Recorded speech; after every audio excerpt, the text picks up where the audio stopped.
Welcome everyone to today's Empyrion Workshop Showcase. Join me as we take a look at the K-Bar Land Assault Hover Vessel.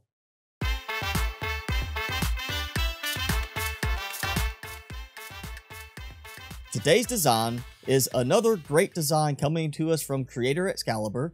This is the K-Bar Land Assault Hover Vessel, and it is an Unlock Level 10 Size Class 2 design.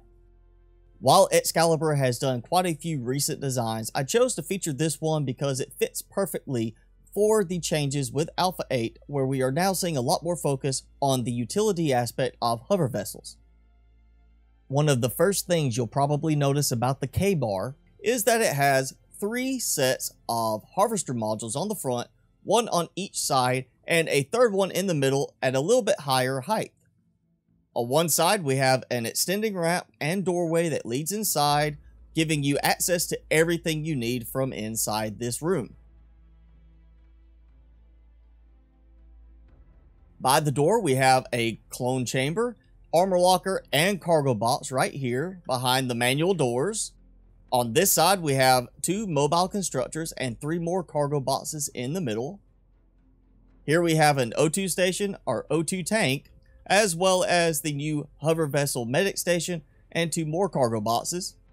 So the back of this area is comprised of 3 passenger seats, so you can bring 3 friends with you if you want. And on each side of these seats, we have 3 fridges and a harvester cargo box, meaning you have a total of 6 fridges and 2 cargo harvest boxes.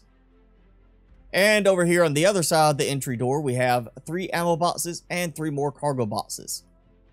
Towards the front of the ship, we have our ventilator and an arrow pointing down here, which leads you to the cockpit, giving you access to the cockpit from inside the main room. And then when you exit, you will of course be on the front of the vessel, where of course you can still come here and access the cockpit this way if you want. Now, some other things to note on the outside, you can see here, there is what looks to be a gun, but really isn't. So this is just a spot that's open. You can obviously replace this with an actual weapon later on if you wish. Same on this side. This of course means upgradable weapon spots without the extra cost or unlock level increase. On the side opposite the entry door, we have this little spot, and if you look carefully, you can see it is marked with a D.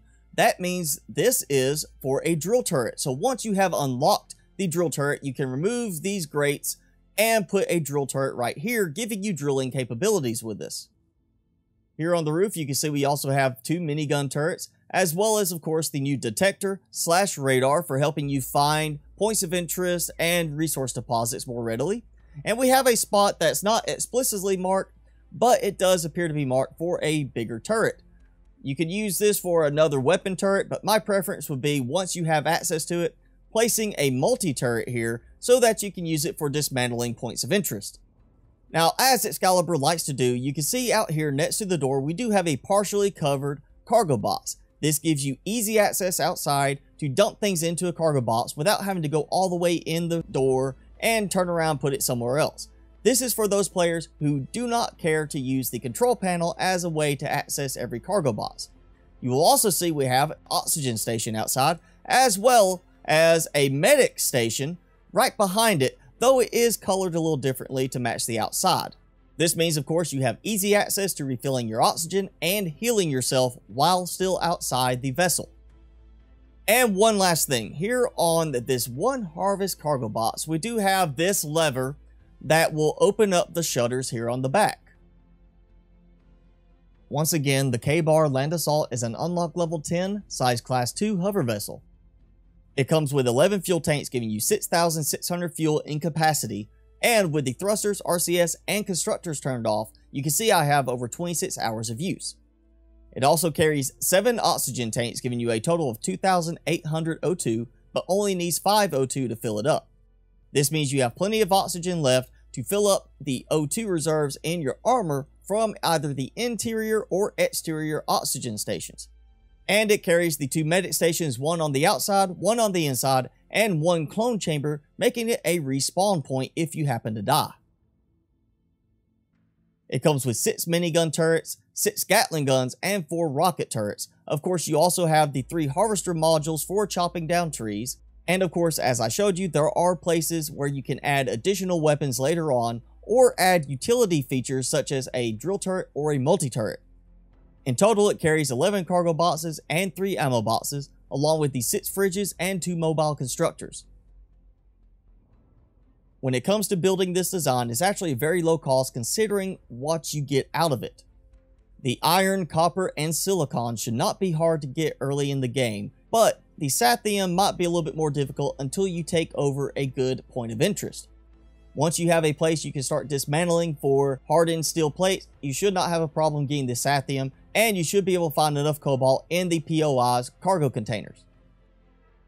As I said at the beginning of the video, with many of the Alpha 8 changes, we are seeing an increased need for hover vessels in the game. We are seeing a greater need for the use of biofuel, and of course for vehicles that can harvest plenty of wood logs to make that biofuel. Along with the larger planet size, it's very crucial to have a vessel that can travel for a good distance and be pretty self-sustaining. Now with the addition of medic stations for hover vessels, the K-Bar Land Assault falls into the perfect category of early to mid-game hover vessels. Once again, this is the K-Bar Land Assault hover vessel by creator XCaliber, and if you would like to check this out in your own game, I will have a link in the description below. Make sure if you try it out and like it to leave a thumbs up and a nice comment on the workshop page for XCaliber. Well, that is it for today's workshop video. If you enjoyed it, be sure to leave me a like, leave me a comment, and hit subscribe if you haven't done so already. As always, I'm your host, Mr. Spicy. Thanks so much for watching. Be sure to keep it spicy this week, and I will see you in the next video.